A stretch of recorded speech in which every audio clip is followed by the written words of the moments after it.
were always here. We were always here. Welcome to the Aboriginal channel. On this episode, we're going to be reading from An Inquiry into the Distinctive Characteristics of the Aboriginal Race of America by Samuel G. Morton, 1844. I have taken a rapid glance at what I conceive to be the peculiar traits of the Aboriginal race of America, as embraced in 5 principal considerations: their organic, moral, and intellectual characters, their mode of interment, and their maritime enterprise. And from these I have ventured to draw a few definite conclusions. I will be reading from the mode of interment section to correlate and identify what about the way they bury their dead singles them out as being of one race. Manner of interment. Veneration for the dead is a sentiment natural to man, whether civilized or savage, but the manner of expressing it and of performing the rites of sepulture differ widely in different nations.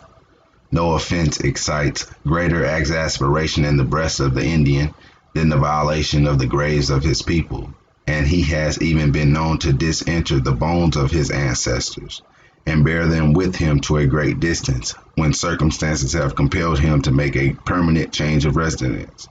The manner of inhumation is so different from that practiced by the rest of mankind, and at the same time so prevalent among the American nations, as to constitute another means of identifying them as parts of a single and peculiar race.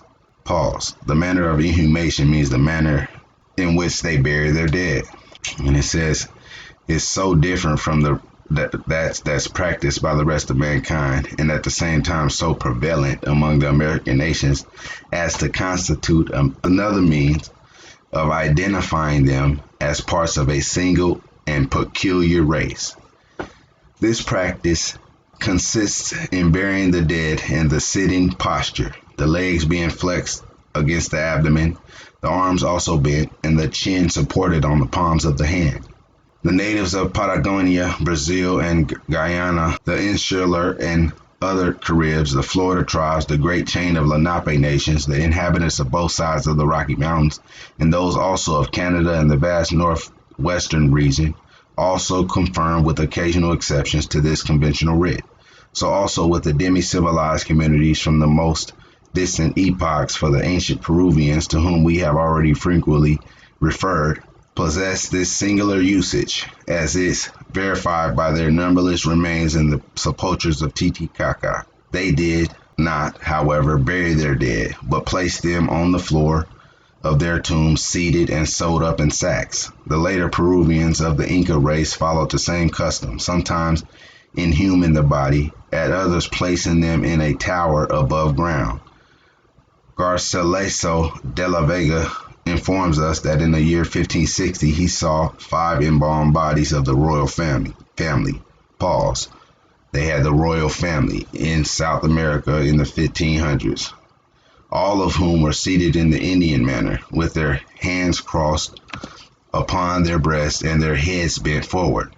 So also the Mexicans from the most ancient time had adopted the same usage, which was equally the privilege of the king and his people. Pause. The ancient Mexicans had kings, right? The most remarkable exception to the practice in question is that in which the body is dissected before interment, the bones alone being deposited in the earth. This extraordinary rite has prevailed among various tribes from the southern to the northern extremity of their range, in Patagonia, Brazil, Florida, and Missouri, and indeed many intervening localities.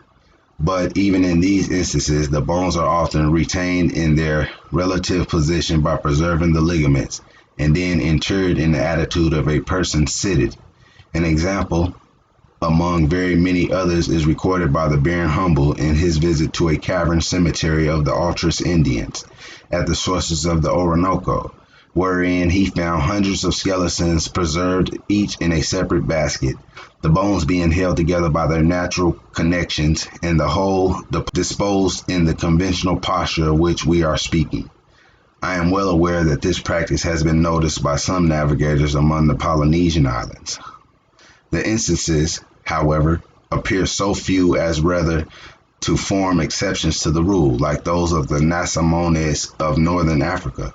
But I have sought for it in vain among the continental Asiatics, who, if they ever possessed it, would have yet preserved it among some at least of their numberless tribes. Pause. He's saying that the way they buried their dead in the seated position is peculiar to the Western Hemisphere alone, and it stands out from everybody else.